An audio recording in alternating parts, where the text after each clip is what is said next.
Shua Tov, everyone. Welcome to Tillis Tell Stories to Saturday night. The title of this week's video is Kabbalists and Politics. I excerpted and supplemented it from the wonderful book Rabbi Mordechai Eliyahu, A Legend of Humility and Leadership. The excellent English translation by Mrs. Shira Yehuda Jalaman, which was excerpted from the original 5-volume Hebrew set, mainly compiled by Rabbi Shmuel Eliyahu, the son of Rabbi Mordechai, and the current chief, and who is also the current chief rabbi of Sfat, where I live. Rabbi Mordechai Eliyahu served as the chief Sephardic rabbi of Israel for 11 years. He was a noted sage in all areas of Torah study, as well as a significant Kabbalist, and was considered to be one of the leading authorities on Jewish law in Israel. He passed on to his heavenly reward in 2010 at age 81.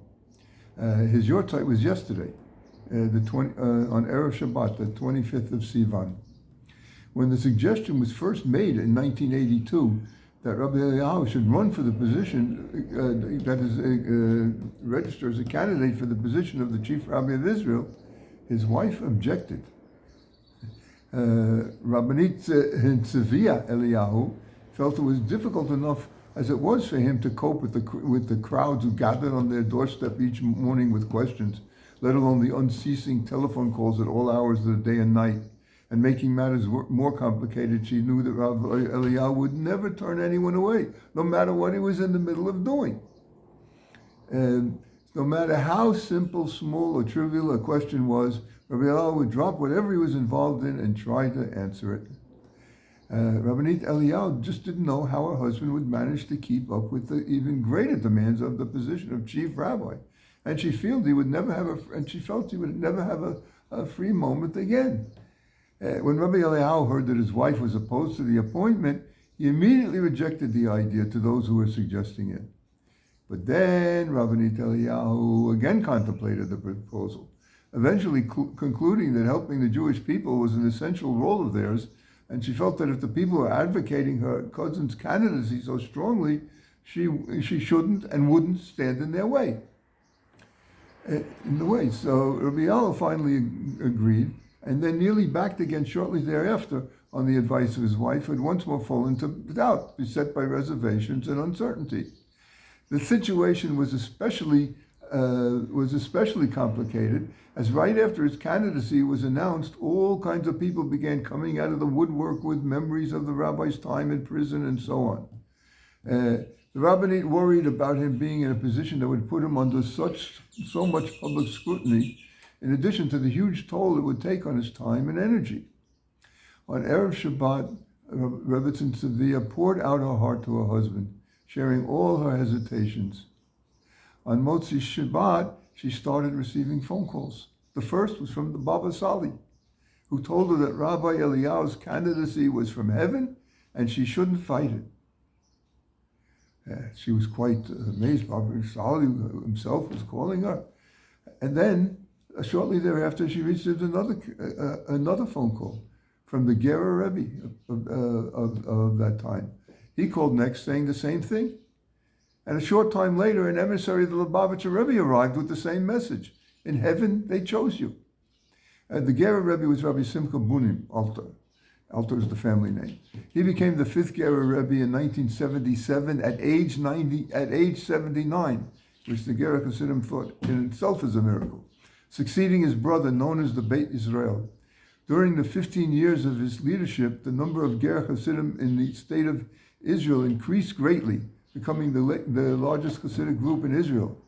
The 7th and current Gerrer Rebbe, Rabbi Yaakov Alter, is the nephew of Rabbi Simcha Bunim, who was known as the Lev Simcha. Anyway, the rabbinate believed that these messages were truly heaven sent. It was as if those righteous men had sensed the doubts plaguing her heart and then reached out to reassure her, each using the exact same wording to encourage and support her. The following Monday, Rabbanit Eliyahu went to visit Rabbi Yitzchak Kaduri to ask him a question about a personal matter, not having anything to do with the candidacy of her husband. Rabbi Yitzchak Kaduri was born in Baghdad in 1898. Some say in 1902. At age 17, he already knew the Talmud and its rulings by heart. In 1924, he made Aliyah to Israel.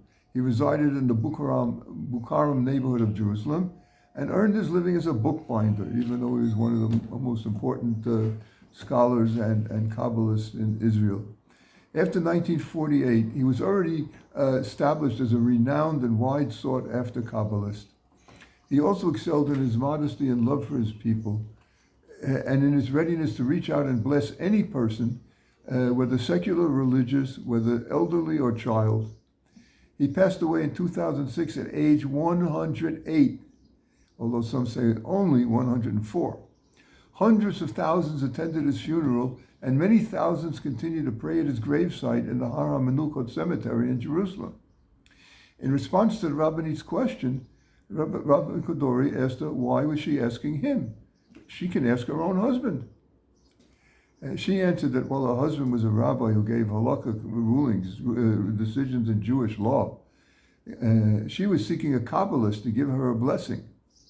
Rabbi Kaduri laughed, saying that her husband was also a Kabbalist, and that he could also give blessings that would be fulfilled. He added, and all the Kabbalah I know, I learned from Rabbi Eliyahu's father. His name was Rabbi Solomon Eliyahu, and he was a leader of the Sephardic Kabbalists in Jerusalem in his lifetime. So Rabbi Kaduri said, all the Kabbalah I know, I learned from Eliyahu's father. So how could it be that he doesn't have the power to give blessings? He then asked her if the three Rebbes had sent their messages to her on Motzei Shabbat on Saturday night, the Baba Sali, the Gerrer Rebbe, and the Lubavitcher Rebbe. When she confirmed that they had, Rabbi Kaduri nodded, affirming their words. Rabbi Eliyahu recalls wondering how he could know all of this, and she couldn't imagine the rabbis calling and telling him what they had done and said. But she didn't ask. She just knew that all her objections had vanished. She could and would support her husband as chief rabbi of Israel. After her husband's passing, she recalled this story. When I think back to all that happened during that time, I wonder what I was thinking.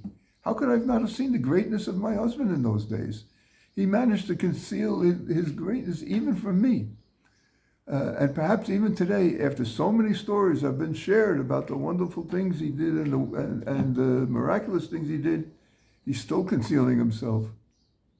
To clarify, Rabbi Mordechai Eliyahu served as a 10-year term as chief rabbi of the state of Israel from 1983 to 1993, chosen by heaven, as we see from this report from the rabbinate. Shavua Tov, may you and yours have an excellent new week.